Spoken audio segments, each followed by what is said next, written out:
Bismillahirrahmanirrahim. Assalamualaikum warahmatullahi wabarakatuh. Selamat pagi teman-temanku di kelas 11 OTKP 1, 2, dan 3. Alhamdulillah pada pagi hari ini kita dapat bertemu kembali dalam daring mapel bimbingan dan konseling yang pada pagi hari ini akan mengangkat materi atau mengangkat materi layanan yang berjudul pribadi yang selalu bahagia. Nah, sebelum kita masuk dalam pembahasan materi pribadi yang selalu bahagia ini, saya mau tanya dulu bagaimana kabar teman-teman pada pagi hari ini. Saya harap semoga teman-teman di rumah tetap dalam keadaan sehat, keluarga juga tetap dalam keadaan sehat. Nah, teman-temanku kelas 11 OTKP 1, 2, dan 3, pribadi yang selalu bersyukur ini memiliki tujuan, yaitu agar kita dapat memahami dan menyadari nikmat pemberian yang telah diberikan oleh Tuhan Yang Maha Esa, Allah Subhanahu wa Ta'ala, serta agar kita memiliki sikap syukur terhadap nikmat yang telah diberikan olehnya. Oke, lanjut. Nah, persepsi dari materi ini adalah Profesor Emmons menuangkan hasil-hasil temuan ilmiahnya di dalam bukunya yang terkenal yang diberi judul "Terima kasih, bagaimana ilmu baru tentang bersyukur dapat menjadikan Anda lebih bahagia". Nah, temuan ilmiah ini atau tentang syukur ini mengukuhkan bahwa rasa syukur akhlak manusia atau bahwa rasa syukur adalah akhlak mulia yang mesti ada dalam diri manusia. Nah, sebelum kita masuk ke slide berikutnya, mari kita lihat dulu tayangan video singkat ini tentang inspirasi selalu bersyukur.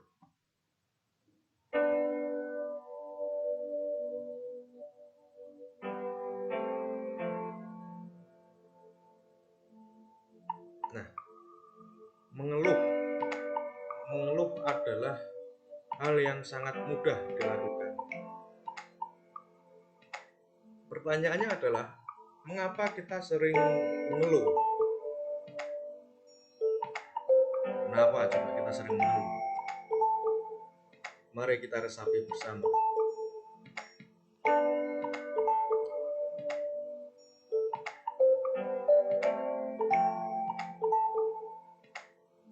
Nah, kita mengeluh karena kita kecewa bahwa realitas yang terjadi tidak sesuai dengan harapan atau keinginan kita. Ini yang sering terjadi pada kita. Dan kita perlu sadari bahwa hal ini akan terjadi hampir setiap hari dalam kehidupan, yaitu kenyataan yang terjadi seringkali tidak sesuai dengan apa yang kita inginkan. Lalu bagaimana cara mengatasinya?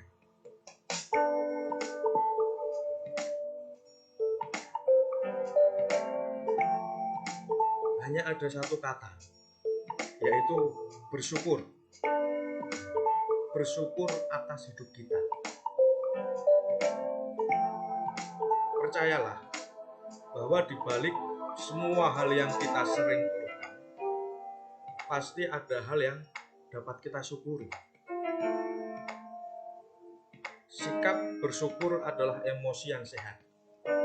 Sikap bersyukur menghasilkan energi emosional yang lebih daripada sikap yang lain dari hidup ini. Mari kita bersyukur atas pekerjaan kita, bersyukur atas kesehatan kita, keluarga kita, apapun yang dapat kita syukuri. Bersyukurlah lebih banyak dan percayalah, hidup kita akan lebih mudah dan keberuntungan senantiasa selalu bersama kita. Karena kita dapat melihat hal-hal yang selama ini mungkin. Kalau semakin banyak kita bersyukur atas apa yang kita miliki, maka banyak hal yang akan kita miliki untuk disyukuri.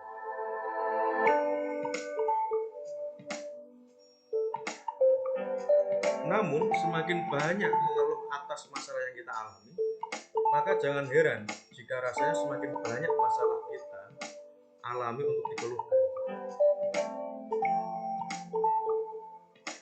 Dalam firman Allah dituliskan, sesungguhnya jika kamu bersyukur, pasti kami akan menambah nikmat kepadamu. Itu janji Allah. Lalu dalam firman-Nya lagi, maka nikmat Tuhan mana lagi yang kamu dustakan? Untuk itu, tutuplah mata kita, tarik nafas panjang, tahan sebentar, dan kemudian hembuskan pelan-pelan dari mulut kita. Lalu buka mata kita, tersenyum, dan pikirkanlah bahwa suatu saat nanti kita akan bersyukur atas apa yang terjadi. Terima kasih.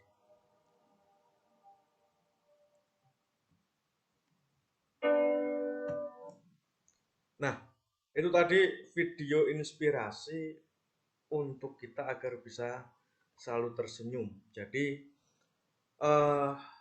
apa yang ada dalam hidup kita, apa yang ada dalam diri kita, apa yang ada di lingkungan kita, mari kita syukuri dengan baik.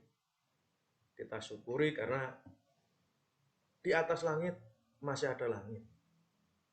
Jadi kita tidak perlu kemudian mengeluhkan atas hidup ini. Mengeluh boleh, tapi yang penting tidak untuk menyerah. Berikutnya. Nah, pengertian.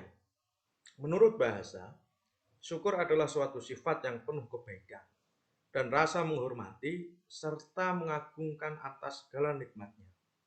Baik diekspresikan dengan lisan, dimantapkan dengan hati, maupun dilaksanakan melalui perbuatan.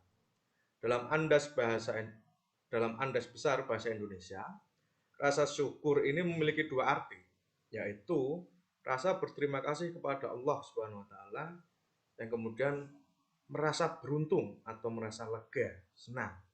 Nah, ini jelas bahwa ketika kita bersyukur, maka emosi positif akan muncul dalam diri kita. Kita bisa berterima kasih kepada Allah. Kita bisa merasa lega atas diri kita yang memiliki rasa syukur itu. Nah, kemudian lalu bagaimana cara bersyukur?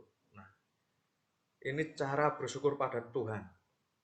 Di antaranya satu, bersyukur dengan hati nurani. Kata hati alias nurani selalu benar dan jujur.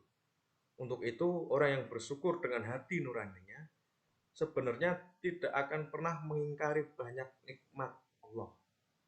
Maka mari kita kembali lagi pada hati nurani kita. Ketika kita melakukan sesuatu, tanya kembali kepada hati nurani kita. Apakah yang kita lakukan itu sudah baik atau belum baik? Karena hati nurani ini sangat murni, sangat jujur, dan sangat lembut. Yang kedua, bersyukur dengan ucapan. Lidahlah yang bisa melafalkan atau mengucapkan kata-kata baik kepada Allah. Misal, Alhamdulillah, Masya Allah, terima kasih. Seperti itu. Itu adalah ungkapan-ungkapan syukur yang bisa kita lakukan atas pemberian nikmat Allah dalam hidup kita. Kemudian bersyukur dengan perbuatan yang biasanya dilakukan oleh anggota tubuh. Tubuh yang diberikan Allah kepada manusia sebagian dipergunakan untuk hal-hal yang positif. Alhamdulillah, kita memiliki anggota tubuh yang lengkap. Kita harus mensyukuri itu. Kita punya 2 tangan, 2 kaki, 2 mata, 2 telinga, 1 hidung.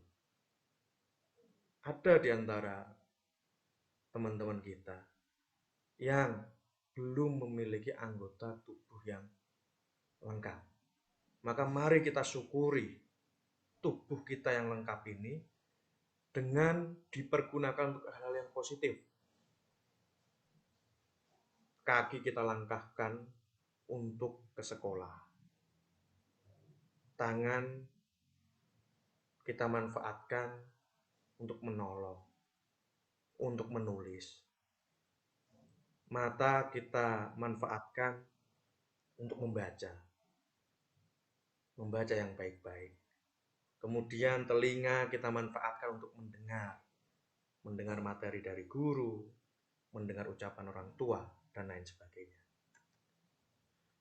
Kemudian bentuk-bentuk syukur. Ini adalah bentuk-bentuk syukur. Yang pertama, melaksanakan ibadah utama yang diperintahkan Tuhan kepada kita. Ibadah merupakan tanda syukur atas apa yang telah Tuhan berikan kepada kita. Ibadah yang dapat dilakukan misalnya adalah sholat, puasa, zakat, haji bagi umat Islam, atau pergi ke gereja untuk umat Kristen, atau sembahyang bagi umat Hindu dan Buddha. Kemudian menjaga kesehatan mental dan pikiran. Tuhan menciptakan otak untuk berpikir, membantu kita dalam menyelesaikan masalah, dan membuat keputusan sebaik mungkin. Oleh karena itu, kita patut mensyukurinya dengan melakukan aktivitas yang dapat mengembangkan pikiran kita. Seperti saat ini, belajar, meskipun lewat daring, kemudian membaca, mengkaji ilmu, sehingga pengetahuan kita semakin bertambah. Bentuk syukur yang lain adalah mengembangkan potensi untuk masa depan kita. Cara kita menyiapkan masa depan merupakan bentuk syukur kita kepada Allah. Contoh aktivitas mengembangkan potensi yang Tuhan berikan untuk kebaikan, misalnya mengetahui diri kita, berbakat dalam menulis atau berbakat dalam hal apa. Kita harus tahu apa yang bakat kita miliki. Kemudian memanfaatkan potensi untuk membantu sesama. Orang yang bersyukur ingin menjadi yang terbaik dengan memberikan manfaat bagi orang lain. Di sekitar kita masih banyak orang yang menderita karena kemiskinan, pengangguran, cacat fisik, mental, dan sosial, tertimpa bencana alam, dan lain sebagainya. Kemudian bentuk syukur adalah tidak menyebabkan orang lain menderita. Menjauhkan diri dari sikap yang menyebabkan diri sendiri atau orang lain menderita merupakan wujud syukur kita kepada Tuhan. Misalnya tidak menjerumuskan teman ke dalam pergaulan yang buruk, tidak melakukan perusakan terhadap barang milik orang lain dengan mencoret-coret tembok. Jangan melakukan itu. Kemudian menjaga kesehatan fisik. Tidak melakukan sesuatu yang membahayakan fisik dan mental berarti menjaga nikmat kesehatan yang telah diberikan Allah kepada kita. Kemudian, mari kita lakukan kegiatan ini sejenak. Caranya adalah tahanlah nafasmu selama 20 detik atau semampu kamu secara serentak. Nanti saya akan menghitung dan memantau lama waktunya. Berhentilah bernafas ketika kamu tidak mampu lagi menahannya. Berapa lama kamu mampu menahan nafas? Adakah di antara kalian yang mampu menahan nafas lebih dari 1,5 menit? Bagaimana rasanya tidak bisa bernafas dalam waktu 1 menit? Cukup 20 menit saja, coba tarik nafas, kemudian tahan selama 20 detik. Bayangkan bagaimana kita tidak bisa bernafas dalam waktu 1 menit. Bagaimana setiap udara yang kita hirup harus kita bayar. Berapa banyak uang yang harus kita keluarkan? Mampukah kita membayarnya? Cukupkah harta kita yang kita miliki untuk membayar semua itu? Lalu bagaimana dengan nikmat lainnya yang Tuhan berikan kepada kita? Nikmat penglihatan, pendengaran, penciuman, dan sebagainya. Mampukah kita membayarnya? Renungkan betapa Tuhan yang Maha Kaya ini, Maha Pengasih ini, telah sayang kepada kita, sehingga kita diberi nikmat yang luar biasa oleh Tuhan kita, Allah Subhanahu wa Ta'ala. Terima kasih. Mohon maaf apabila ada salah kata dari saya. Jazakumullah khairan katsira. Wabillahi taufiq wal hidayah. Assalamualaikum warahmatullahi wabarakatuh.